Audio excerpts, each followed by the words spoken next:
Chapter, founder of Memorable Essay College and Graduate Admission Consulting. I help ambitious individuals stand out and get into their dream school so that they can use their education, leverage their education to have the impact and the legacy that they want. Today I'm joined by Charles Mario Rockhead Jr. and he is heading to the University of Pennsylvania, and so he's going to tell us all about his journey and give us some tips for everyone who's applying to college, so definitely stick around for those.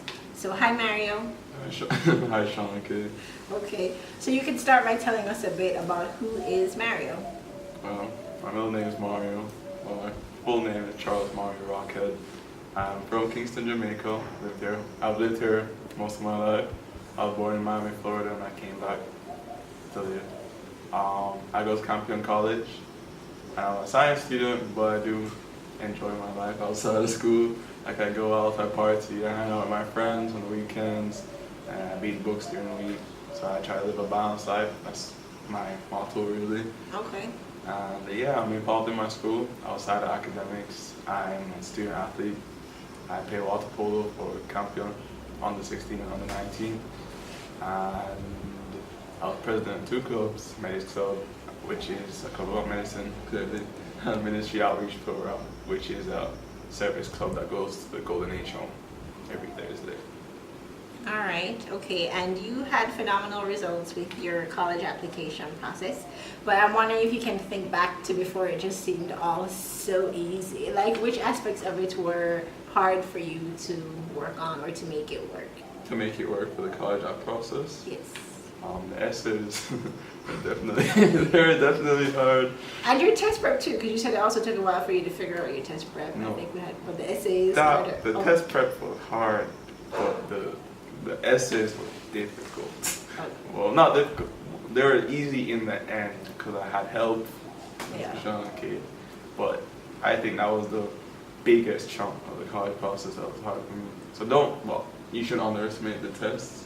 Because they're a big role and they're also pretty tough. But essays definitely were my weakness. All right, so we'll come back to that, I guess, in your tips as well. So could you tell us a bit about what your professional aspirations are when you see yourself in the future? What do you think you want to be doing? Well, I hope to be practicing medicine. My dream is to be a medical doctor with an engineering background, and to develop biomedical technology as well as implement that technology on patients in the surgery room. That's my dream. And also to give back to Jamaica and help develop the health policy system here, so to really emphasize the notion that healthcare should be free. So that's my academic aspiration. Completely free of working. They might teach you something different at Wharton, but okay. All right, so we have mentioned Penn, we're talking about Wharton. Before you made a decision, there were two schools that you were torn between. Could you tell us a little bit about that and what finally tipped your decision in the favor of the University of Pennsylvania? Well, for me, the two, of all the schools I was accepted to, the two that I was really choosing between were Amherst and UPenn. And I was choosing Amherst. I was really considered Amherst because it's a very small liberal arts college. Class sizes are like 8 to 10 people.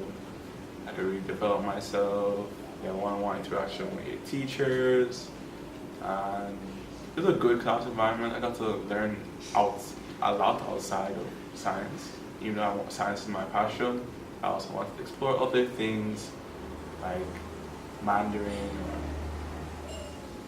German literature, and any random funky classes I could take without a limiting class schedule, thanks to Amherst's open curriculum, which is kind of rare in the US because not half of those schools have it. It's really the small class sizes, individual attention, and academic freedom, intellectual freedom, which is why I chose Amherst. And then Penn, I wanted to do engineering for my undergrad, and Amherst does not have engineering as a major. And that was a very big thing for me.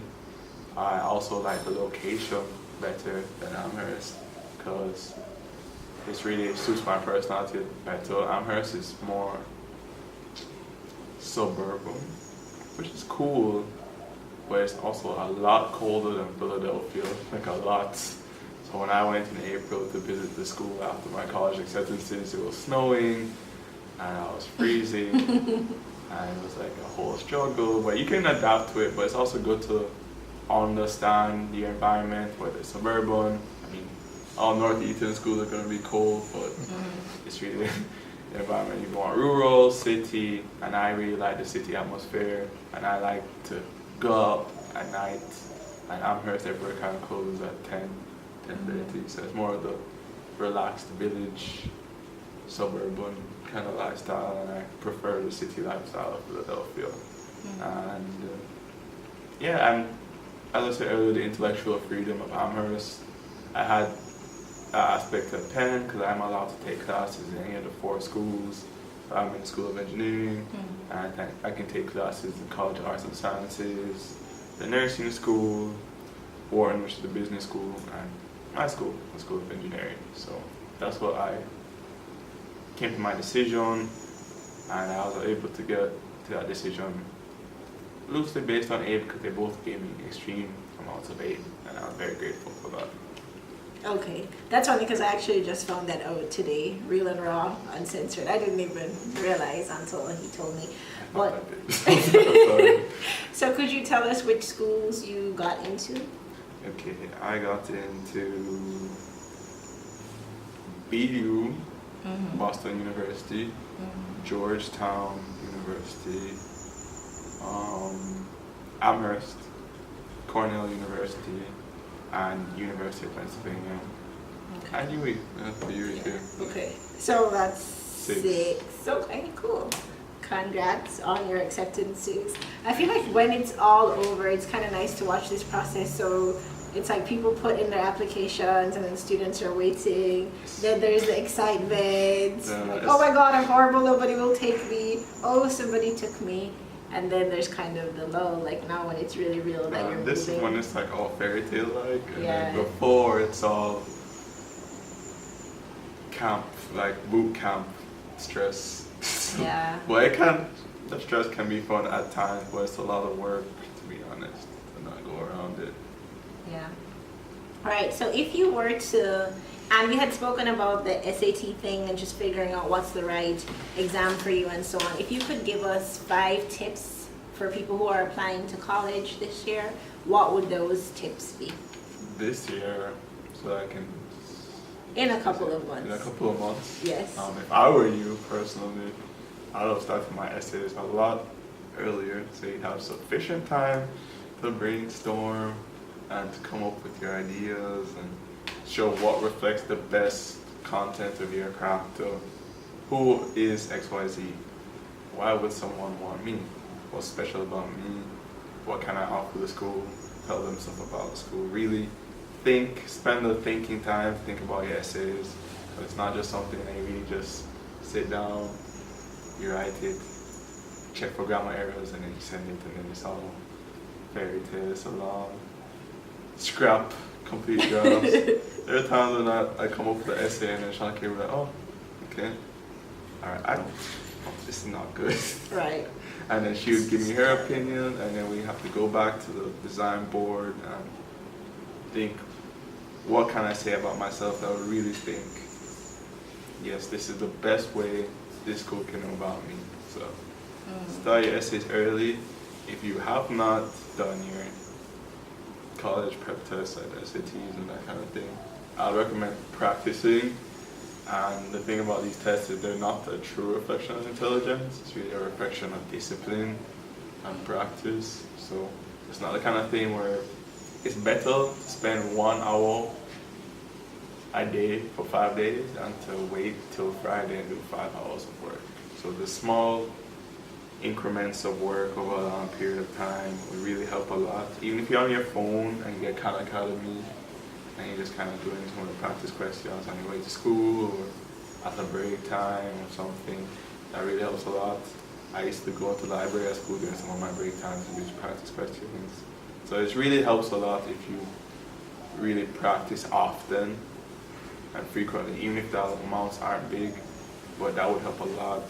And if you don't do as you want on your first try, then unless time is like pressing, unless it's like the last sitting, I suggest practicing more than just say, well, I messed up this time, let me jump and do it the next time. Because if you aren't ready, you aren't ready. Then that's what I suggest. There's 2. 3, really research your school, because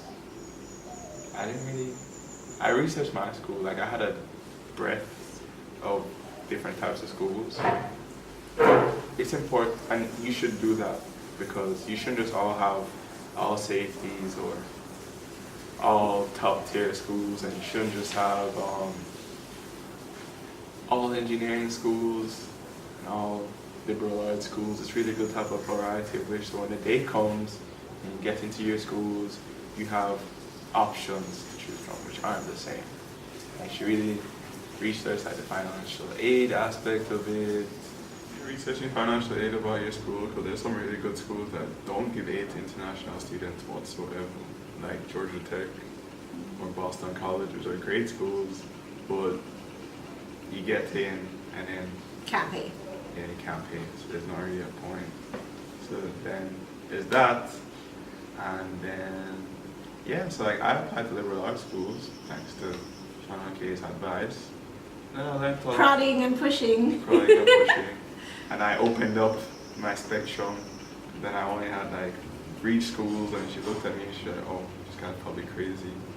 And then I really established my pyramid, my hierarchy of schools.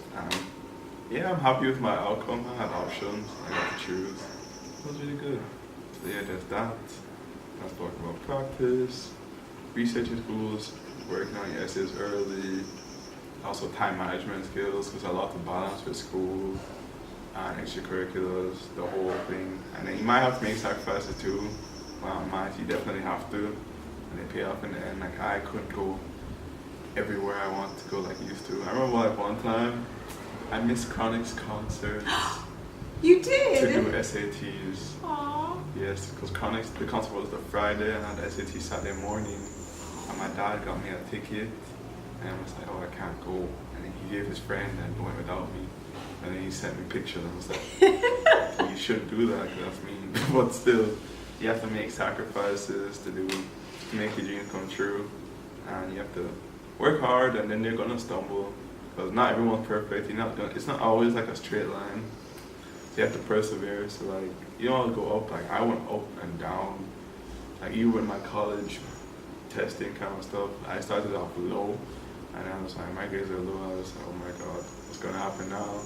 Then they go up, then they go down. I remember one ACT, this practice test. I did 7 English sections, and I got the same grade, like back to back. Like, I did them back to back. Wow. Wrote down my mistakes, learned, went to the book, read, learned, came back. Like, happened again and again and again. And not all the time they were the same mistakes, but you have to understand that just because you read over and you go back doesn't mean you're gonna get the same grade and you're gonna go back up. Like, you have to really believe in yourself, and when you plateau, you have to really dig deep so you can go higher. So. And when did you figure out that the ACT wasn't the test you should be doing? I figured out at a late stage in my life. At a very late stage. At first I thought, okay, my close friend was doing it and I researched it. I'm just like, oh, this is easy. Like, I looked at the questions and I was like, this is so easy. And then the time really hit me, and I realized I'm the kind of person that prefers difficulty over lack of time. So the SAT, in regard to the math, it's harder math, but they give you more time to do it. So, and the reading for me, the reading for the SAT was very important, because I got to read the passages deeply and then answer them. But the ACT is kind of like scan, that kind of thing, skim, quick answer, and that's not really me. So for me, that was my understanding. It was a late stage in my life. One of my biggest regrets, not starting the SAT. But it's not because the SAT or the ACT is easy. It's really is your personality. Like, my friend, she was horrible at SAT because she didn't do like advanced math, because I did pure math in school. but her ACT scores were like super high because she was really good at reading and that kind of reading fast, Okay. that kind of stuff. It's really your personality. There's no test that's easier or not. So that's mine. Just finding What's what right for suits you. you. Yeah. Okay. All right. So I think we stopped before with the organization of your time. Is there anything else that you would tell anyone who they're about to go into the high season, basically is where we are now, of college applications? Love yourself and walk straight. Like, don't falter. When you fall, get back up. You're gonna fall. You don't get into your dream school, and it's not a school for you. There's not always like a fairy tale where you work hard, you get in your dream school, everything's happy ending. There's times when you don't get in the school you thought was right for you, and then you end up at the school that was really the best for you. And you should always see the bright side and never think that the college process is a reflection of your potential, who you are, because that can be very sort. It's unhealthy. And it's not good to cope with that kind of thing. Like if a school rejects you, they're just like, oh, they don't want me, I'm not worth anything. That's not what you should think at all. And it shouldn't even be where you compare yourself to other people, because it's really what they're looking for, and you're not that person. So why be that person when you could be yourself? Aw, Yeah. that's so super deep. I Okay, all right. So we love that one. So love yourself through your application process. And yeah, if you're not what the school is looking for, you don't want to become a new person. You want to keep being who you are and to really find a place where you will thrive. Be better, but still be better where you are. So to keep working harder to improve in yourself. Okay, so be more of who you are and be a better version of who you So are. don't just say like, oh, just keep working hard and being yourself. So it shouldn't be like an excuse to complacency. If that makes sense. Okay, yeah, absolutely. Makes sense. All right, and so insofar as your memorable essay experience, we've had a bit of a chat about this, but if you could tell everyone how it was. I'm not paying Mario, at least not cash. But if you could just tell us honestly, I guess, what you expected and what you got and what you would say to anyone who's thinking of working with me through this process. Well, to be honest, I expected someone to come in and I expected this like not unfriendly. I expected like to be like extra lessons where you go to a class and they teach you and then you get homework and that kind of thing. I didn't expect to have like a relationship with Shauna K. I didn't expect us to be friends. I didn't expect it to be like, I was gonna say polite, but I meant like, I didn't expect it to be rude, but I didn't expect it to be so nice, if that makes sense. I didn't expect to like, for her to chill and to like, talk level with me as a person and not to make the process more human and not like another testing aspect about me. Like she really cared about me. Like we spent hours thinking, going back in my past about my stories, like to really reflect them, and we put notepads on my board and kind of draw out everything. And it was so like well detailed and fun. Even though it was a ton of essays, I still enjoyed my time because of the jokes we made, and I really appreciated the individual attention and effort that Shauna K put into my college process, because I didn't feel like some other student. I didn't feel like I was just there for a class. I felt like she cared about me. If I'm successful, she's successful. We're a team, and I work hard at this. And there are times when like I'd send Shauna K bare drafts, and she'd work well, and then she'd give my honest opinion, so she'd be like, she wouldn't be like, well, this is good, you can do this. I mean, not all my ideas were bad, but she'll tell you the truth and what she really thinks, and she would never lie, and it was a great experience for me personally, and I'm glad. I wouldn't think I'd have it any other way. The only regret I had is that I met her sooner, to be honest. Right. To be completely honest. But it was phenomenal. It was a lot of hard work, and it wasn't just hard work on my end. Shauna K is there 100%. message her in the morning, she answers. I'm just like, wow, you don't even have to do this. Like she goes the extra mile. She shows that she's there, and she then at the time I have fun. Like I'd make fun of her because our schools were kind of like rival schools. So I'd make immaculate jokes, and she'd make jokes about Campion and her clubs, and it was a fun time. Yeah. She's good fun, immaculate girl. Yes. I think in the end, actually, that was probably well, I mean, obviously the school and the money for the school that I found out about today. But actually, before knowing about that, yeah, you got into these great schools, and that was really nice. I feel like that's a part of my reward, or something that I really like. But I also really appreciated that in the end, this was fun for you.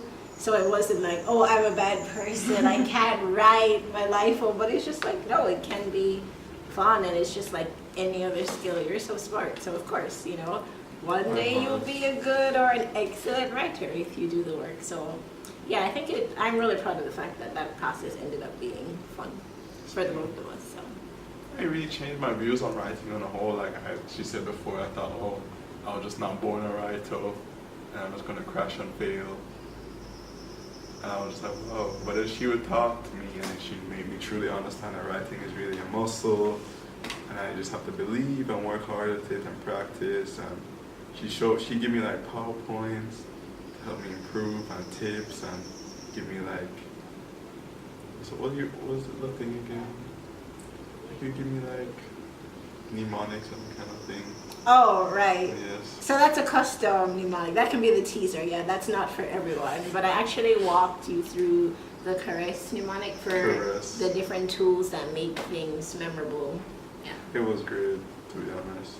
I even like outside of the college experience, I used her tips in like Harp studies and other essays that I had to write for college stuff, school stuff, sub stuff, any kind of thing. It really helped me overall. So thank you. Thank you, Mario. Okay, all right. And so having gone to UPenn to see the campus, and we have a roommate and dorm and all these things and class schedule being made at this time of year, what are you really looking forward to in college? Tough question.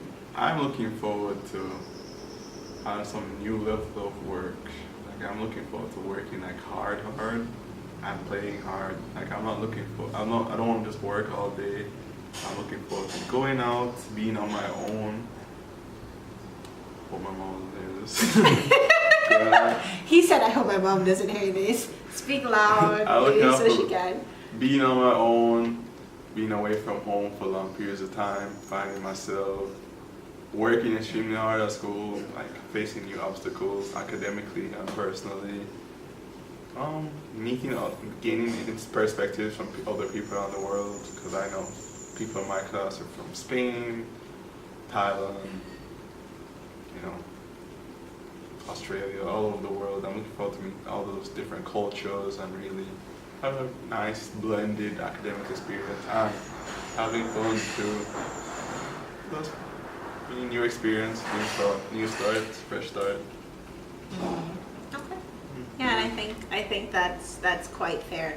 And I guess for people who they're probably, if they're watching this at a time when they feel really like down in the dumps about the process, what would you say is the one thing that makes it worth it to give your all to getting into a college that you really want to go to, and not just being like, oh, whatever, I'll go anywhere, or I'll go get a job? What makes it worth it? How does it feel to be here, I guess, is more of the question. What is that payoff that made the whole thing worth it for you? The payoff. To be honest, it's like, I remember someone said, there's this quote that was said to me that if you don't have to earn it to get it, then what's the point? Like, if it's easy to obtain, then it's not worth having. And to work hard and say, to get into a school that you want to go to and spend all your time, those many sleepless nights, working hard, and to go to be at Cannonball Cafe and get the email from the school, log into your portal and your horse racing, and then you press enter and then you hear the music going on, like the Quaker sound, the trumpets and stuff, and reading congrats, and then getting to the end and seeing your name and seeing the dean sign it and saying, to me that's worth it. And after that, it's worth it when you really realize that you're around people like yourself, you're around ambitious people who want to make an impact on their world or the world on a whole. And it's a lot. So even outside, after the big spike that comes after the acceptance letter, there's always like, there's the pleasure that they teach us, see that they're happy for you. Like my professors, like Mr. Chin from school, or Mr. Burnett or Mr. Powell, they were also really happy for me. Mr. Burnett bought me pizza, and he was like, we were just like, we were having like, it was such a nice time. And then Mr. Chin was really proud of me also, and he was saying that I should work hard to make a reflection for the both of us, because it was a team. Mm-hmm. And it was like, because like not outside of my normal family, because I mean my mom is proud too, and my dad, and the rest of my family, and my baby cousins and stuff. But even your school family and your friends, to show that when they're happy for you also, and that you really worked hard at something for your next step in your academic life, and then you got there. It's really a great feeling. That. So, okay. The love, not the likes. All right, so work hard to get into your dream school for the love, not for the likes, for those who get that reference. All right, so thank you so much for joining us today, Mario, and it was an absolute pleasure to support you. And I always say nice things about clients. I guess I get like a lot of nice clients, but I'm glad that you felt like an individual throughout this process. And there are definitely things about Mario that I will remember. Like we're friends now, but like remember as, hey, meeting him when he was a teenager and just being like, wow, what a really thoughtful person, a really respectful person. Yes, this is a service, but just very grateful, and somebody who was just such a pleasure to support, because I think you're a very wholesome human being. Like you're a brilliant student, but you're a really wholesome human being, and so I'm just really glad to have helped you and to now be your friend. So. Oh, my heart is so yeah, so I'm looking forward to the years ahead. So, congrats. Thank you, Shanti. I genuinely could not have done it without Shanti. So, genuinely, for real. So I'm glad that happened. That was my. Okay, bye.